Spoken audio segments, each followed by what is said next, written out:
Let's go to the phone lines at 617-830-4750. Starting today with our caller from the 270 area code. Caller from 270, what's your name? Where are you calling from? Western Kentucky.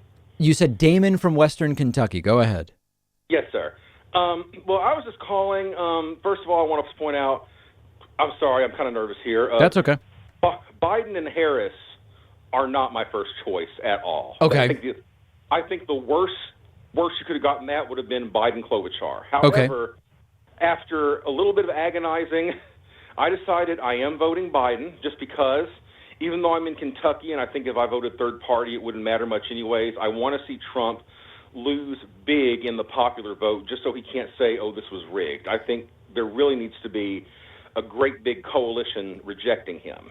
I agree. And I mentioned this last week in that we have to run up the score. Obviously, this is an electoral college contest, but given that we anticipate Donald Trump might either try to challenge the results or claim it was rigged or whatever, a bigger margin in the popular vote is better than a smaller margin. So I agree with you.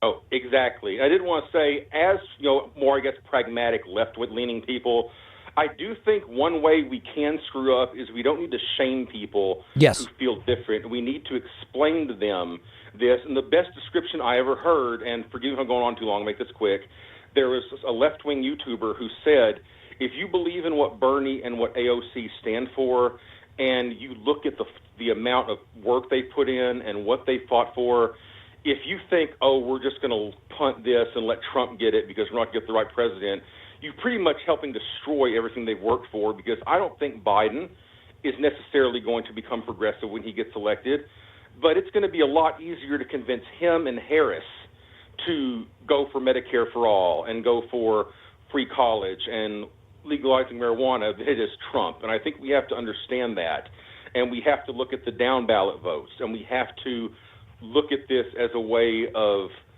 for lack of a better term, helping to infiltrate the Democratic Party. I know that sounds really Machiavellian. No, but it makes sense. And I think no matter you and I don't think we're going to get Medicare for all, because not because of Biden, but because most Democratic senators don't even support it. But that's a specific thing. You're completely right that with Trump, we get 0% of what Bernie wanted. And with Biden, we probably definitely get 10% and are in a position to get another 50%. I mean, listen, it's just numbers, right? And so the only real argument would be, I want to destroy the entire system to build it back up in the image that I value.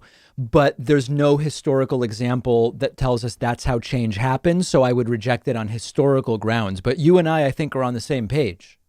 Of course. And one more thing, and then I'll stop. But I started with Cornel West, and I think the best thing he said is basically implied he's going to vote for Biden and Harris, but he said that does not mean I endorse them. That does not mean that I'm not going to criticize them. And I think we need to be able to point out when they do something wrong. Just like I remember when you were a big Bernie supporter, but when Bernie did something you thought was the wrong thing, you would not hesitate to say it. Right. Yeah, I mean, listen, all that voting for one person over another means is you think you're better than that other person. You think they are better than that other person. That's all it means. It doesn't mean anything else. And then we go and we do the work. All right, my friend, thank you for the call. I appreciate it.